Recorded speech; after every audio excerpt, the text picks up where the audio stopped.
Hello students, hello everyone. हम लोग जो है इस वीडियो में जिस बुक को मैं प्रेफर कर रहा हूँ उसमें कुछ क्वेश्चंस हैं रेशियो के, ठीक है, कि हम लोग रेशियो को कैसे फाइंड आउट करें। हम लोग आज रेशियो के बात करेंगे, रेशियो के बारे में। प्रोपोर्शन को हम लोग सब्सिक्वेंट वीडियोस में डिस्कस करेंगे। हमारे पास क्या है कि जैसे हमको रेशियो फाइंड आउट करना है 24 to 96 का, 24 to 96 exercise 9.1 question number 1A। Okay, ये हमारे पास यहाँ आ गया। अब हम लोग क्या करेंगे कि हाँ कैसे फाइंड आउट करना है, तो सबसे पहले इसको आप सिंपली फॉर्म में लिख दो। जो 2 वाला पोर्शन होता है वो डिनोमिनेटर में चला जाता है। बस सिंपल एक चीज़ याद रखना, 24 to 96 कर दिया आपने। 24 to 96 आपका हो गया। अब आप इसको देखो, अब यहाँ पे आपको मल्टीपल एंड फैक्टर वाला टर्म्स अच्छे से आना चाहिए। नहीं आ रहा है, ठीक है, कोई दिक्कत नहीं, फैक्टराइजेशन कर दो, एलसीएम लेकर के चीज़ें आसान हो जाएंगी। ओके, ठीक है। तो जैसे आप सिंपल देखो यहाँ पे, तो ये 12 के टेबल में आ रहा है। 12 2 जा 24, 12 5 जा, दिख रहा है आपको?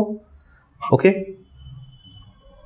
12 2 जा 24 एंड 12 8 जा 96।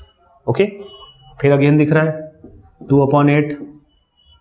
ओके, ये मैं सिंपल इसलिए बता रहा हूँ, मैं डायरेक्ट भी कर सकता था, लेकिन 2 1 जा 2, 2 4 जा 8, ये 1:4 के लिए। जैसा मैंने बोला कि आपको मल्टीपल्स एंड फैक्टर आना चाहिए। 24 96 डायरेक्टली है, 1/4 आ सकता है। 24 4 जा 96 होता है, वो आप डायरेक्टली भी कर सकते हो, लेकिन जब कैलकुलेशन इस तरह का मल्टीपल्स एंड फैक्टर वाला टर्म आपको क्लियर रहेगा तो नहीं आता है, तो वही मैंने बताया कि आप इसका एलसीएम ले लो, इसका भी एलसीएम ले लो, और बारी बारी से आप इसको कैंसिल आउट करते जाओ, आपका फाइनली 1/4 बचेगा। ओके, तो ये हो गया इन दैट केस कि अगर आपको मल्टीपल फैक्टर्स क्लियरली नहीं आता है तो, ठीक है।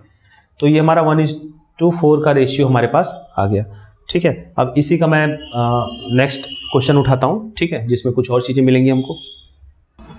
जैसे इसी में दूसरा क्वेश्चन है आपका कि आपका जो है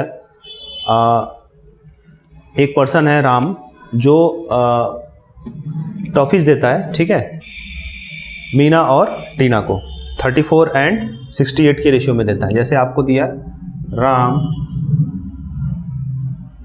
give, okay, toffees, Ram give toffees. अब वो टॉफीज जो है आपका देता है किसको किसको कितना देता है। जैसे आपका 34 देता है मीनू को 34 to Meenu and 68 to Tinu. जो भी नाम है, नाम में कुछ कोई दिक्कत नहीं है।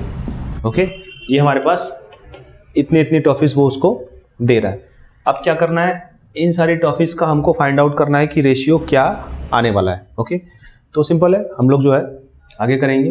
तो यहाँ पे हम लोग लिख देंगे रेशियो ऑफ टॉफीज।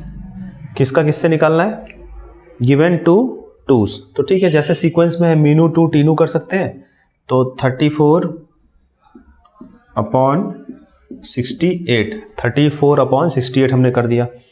जैसा कि मैंने बोला, आपको अगर ये सारी मल्टीपल्स एंड फैक्टर वाले टर्म्स याद है तो आप आसानी से कर सकते हो। जैसे आप ये देखो, ये जस्ट इसका ये डबल है। ओके, तो ये 1/2, और अगर नहीं आ रहा है आप 2 का टेबल बारी बारी से कैलकुलेट करके कर सकते हो।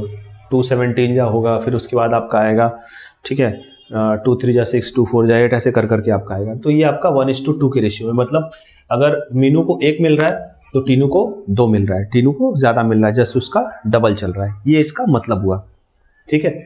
ये दोनों पोर्शन हमारे जो है ये डिफाइन करते हैं कि अगर किसी को 1 मिल रही है तो दूसरे को 2 मिल रही है, जस्ट उसका डबल मिल रहा है। ओके, जैसे सपोज करो यहाँ पे 1 होता और यहाँ पे 7 होता, मतलब अगर इसको 1 मिल रहा है फर्स्ट पर्सन को, तो सेकंड पर्सन उसका 7 गुना मिल रहा है, ठीक है। 7 गुना मतलब सपोज करो आपका इसको 2 मिल रहा है तो इसको 14 मिलेगा, यही इसका मतलब हुआ। तो ये हमारे साथ कुछ क्वेश्चंस हो गए, ठीक है। आई होप आपको ये क्वेश्चन समझ में आएंगे। नेक्स्ट वीडियो में हम लोग जो है कुछ और क्वेश्चंस को सॉल्व करेंगे जो रेशियो से रिलेटेड होंगे। So thanks for watching.